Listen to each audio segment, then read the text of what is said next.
Kembali di Q&A, saatnya kita buka box. Tadi sudah diawali dengan box yang cukup panas tentang perempuan. Saatnya kita buka box yang kedua. Ini box tentang apa lagi? Silakan, Mas Emil.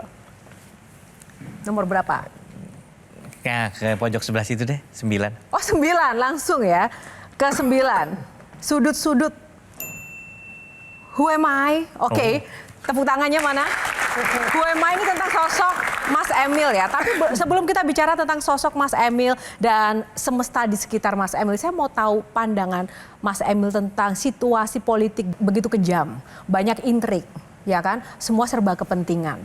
Bahkan yang mungkin awalnya mulus atau mungkin niatnya baik, jadi harus terjebak dan terseret dalam pusaran lingkaran setan sistem politik kita. Nggak takut atau mungkin nggak kapok ketika harus menghadapi dinamika seperti itu, dan apa benteng penjaganya seorang Emil Dardak? Keluarga. Pertama pertanyaannya gini, kalau sama istri kita terutama dukungan orang terdekat ya. Pertama kita satu values nggak? Satu, jangan mendewakan kemenangan. Kita tuh tanding bisa menang bisa kalah loh gitu. Udah siap mental belum kalau gitu? Itu penting. Oke, kita buktikan, kita langsung panggil sang istri Arumi. Mbak Arumi Bahin kita undang. Kita berikan tepuk tangan yang luar biasa untuk Mbak Arumi. Lagi-lagi sosok perempuan emang luar biasa. Halo, tepuk tangan untuk Mbak Arumi. Sosok yang paling ceria yang selalu mendampingi Mas Emil. Apa kabar Mbak Arumi? Alhamdulillah. Aduh, tunggu, jangan ke sana dulu, kan udah sering nih. Saya mau nanya, Mbak Arumi, tadi kan Mas Emil bilang bahwa benteng penjaga dia di dalam dunia politik untuk menghadapi tantangan itu adalah keluarga, apalagi istri. Suka dukanya jadi istrinya Mas Emil memiliki jabatan dan sebagai politisi apa Mbak? Yang paling duka deh. Yang paling duka ya ditinggal terus. Ditinggal terus ya? Maksudnya sibuk gitu, jarang ada waktu buat istri ataupun anak-anak. Bukan curhat ya, tapi emang faktanya gitu. Sukanya yang paling disukai? Yang paling disukai apa ya? Oh, aku punya kesempatan sekarang mendampingi Mas Emil itu pergi ke seluruh tempat, ke daerah-daerah yang kalau dulu nggak dampingin Mas Emil mungkin aku nggak akan kepikiran akan ke sana. Maksudnya kayak nggak mungkin aku ke desa, nggak mungkin aku ke ini gitu. Jadi ada satu dunia baru yang akhirnya terbuka buat aku. Terima kasih, silakan bersama sang suami. Wah, terima kasih. Nah, sebelum saya lempar ke panelis, saya mau tanya, Mas Emil itu kan menjadi terkenal, ya jujur saja ya, dulu saya tahu karena ada kisah dengan Mbak Arumi. Nah, sejauh mana ini pamor sang istri mempengaruhi karir politik Mas Emil? Lumayan sih, maksudnya. Lumayan. Mbak Arumi lumayan banget atau gimana? Ya, maksudnya gini. Gimana? Pada masa, ya nggak bisa dipungkiri gitu, kita tuh banyak dikenal suaminya Arumi, bahkan yang lucu ya. Pernah juga loh kejadian tuh lagi sama Arumi jalan itu, terus ditanya, Mbak, di Surabaya nih, gitu tanya. Lagi ada acara di Surabaya, lo gimana sih selama ini kita? Terus Pak tolong fotoin ya Pak. Ya pernah, tolong fotoin tuh gitu, lagi di yogurt. Ya kita fotoin aja nggak apa. Walaupun jarang tapi ada gitu, artinya muncul di berbagai tempat. Terus saat nemenin Mas kampanye Pilpres kemarin itu ya dia kan harus balik duluan gitu. Saya pikir waduh ini saya gimana ya, ternyata orang kenal gitu, tapi kenalnya ini suaminya Arumi gitu ya, jadi betul memang. Tapi dulu aku selalu bilang, apalagi waktu masa pertama itu kan di Trenggalek, jadi ketika pertama kali Mas Emil masuk politik gitu, aku selalu bilang, aku tuh ibarat kalau toko tuh mungkin aku etalasenya gitu, jadi orang udah kenal dulu, terus harus menarik dulu, tapi kan yang penting di dalamnya gitu. Nah, di dalamnya itu ada Mas Emil, istrinya ketika orang sudah ngelihat, awalnya memang ketika awareness-nya belum terlalu tinggi, orang mungkin ngelihat nih siapa nih suami Arumi Baksin, tapi semua itu kan ketika sudah mata tertuju ke Mas Emil yang membuktikan gitu. Kalau misalnya memang nggak ada isinya juga pasti lewat juga. Nah akhirnya sekarang malah kita nggak ngerasa oh ini lebih, malah justru kayaknya market kita beda deh gitu. Kalau misalnya saya tetap di entertain mungkin ini gitu, tapi Mas Emil akhirnya punya masanya sendiri gitu. Wow, tepuk tangan ya, teamwork sekali ya. Perempuan hebat ya, itu tadi perempuan yang mendampingi politisi. Nah ini kalau dari sudut pandang politisi perempuan sendiri, melihat dua sosok ini, Mbak Wanda, ada yang ingin ditanyakan nggak? Banyak. Satu yang paling. Oke, pada saat ini aku mau nanya ke Arumi, gimana caranya bisa membantengi Mas Emil dari perilaku koruptif. Dan kedua untuk kamu sendiri gimana caranya kalau banyak ya entah itu masyarakat yang punya kepentingan atau pengusaha yang punya kepentingan memberikan kamu sesuatu yang materi yang you know lah itu that's a Sebenarnya Silahkan, komunikasi itu tuh udah terjadi dari sebelum masuk ke politik. Karena sebelum kita ada Mas Emil jadi politisi kan kita dari luar ya. Nah. Jadi kita cuma punya persepsi tentang politik kan dari sudut pandang orang luar yang kita lihat di TV kan ya.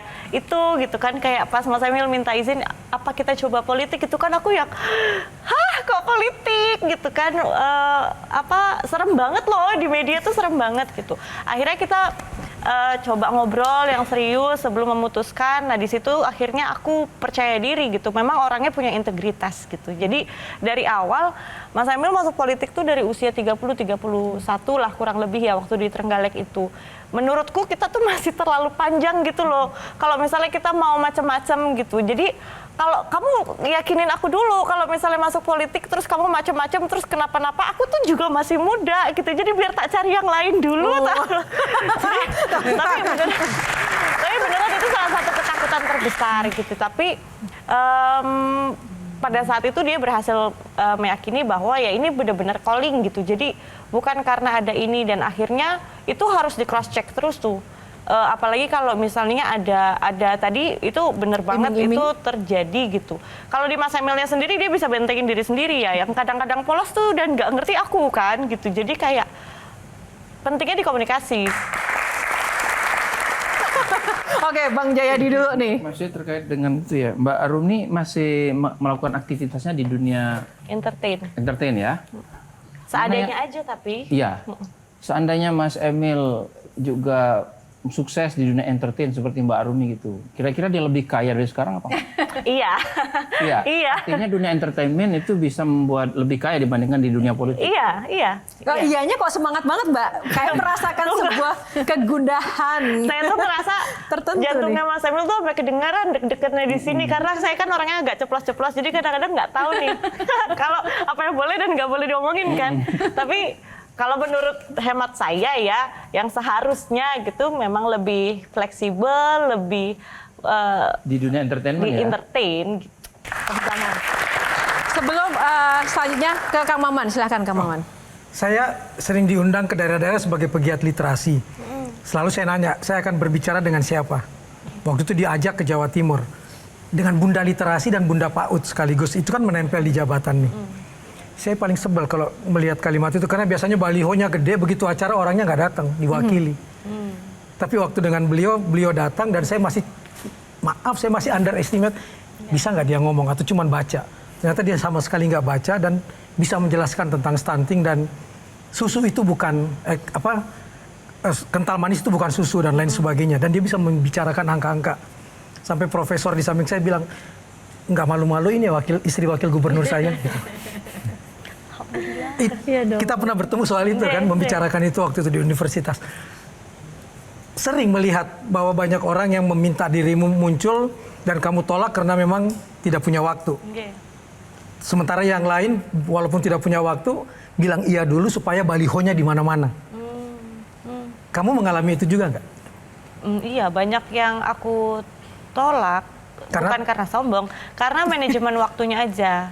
Akhirnya aku kalau atur waktu itu, kalau ngatur waktu antara beberapa jabatan, kemudian waktu make sure aku ada di rumah dan untuk anak-anak juga gitu. Dan ketiga, paling ndak tega kalau misalnya ada namaku tapi abis itu akunya ndak datang.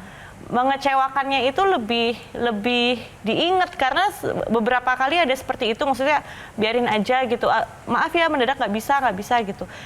Ketemu Surabaya dan Jawa Timur tuh kan ternyata kecil ya, maksudnya orangnya itu aja. Bu, saya waktu itu udah datang loh ke kampus ini karena waktu itu pembicaranya harusnya ibu tapi ibu nggak datang ya, saya nggak ini gitu. Nah jadi akhirnya saya bilang sama tim, ayo kita lebih hati-hati. Kalau datang. Jadi kalau saya bilang datang tuh 90% pasti datang.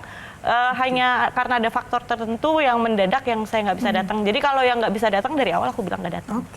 Oke, Mas Bang Emil, Kohar. satu pertanyaan. Oke, silakan. Mas Emil, lagu Maaf untuk siapa? Lagu Bidadari untuk siapa? Bidadari untuk dia. Maaf untuk? Kalau maaf, ini Dibuat sebelum ketemu saya. Maaf bukan untuk siapa, tapi untuk ada saudara saya menceritakan kisahnya dialah gitu. Oh gitu ya. Benar Jadi ya, Mbak saya Arumi bikin ya? lagu itu untuk ngejek, untuk nggodain saudara saya seakan-akan dia ditinggal oleh dinyanyiin perempuan. itu. Iya. Bukan pribadi. Karena lagu Bukan. itu sudah ada, belum Oke, pacaran sama saya. 2009 ya, sekarang Iya. nikah 2013. Kang Maman nakal ya pertanyaannya ya. Pertanyaan Oke. khas artis. Iya, oke. Luar biasa. Wow, menarik sekali. Kita bintang tamunya Mas Emil ya, teman-teman ya. Jangan lupa ya. Kita akan nanya Mas Emil dan juga Mbak Arumi, namun kita akan jeda dulu. Sesaat lagi Q&A akan kembali karena setiap pertanyaan selalu ada jawaban.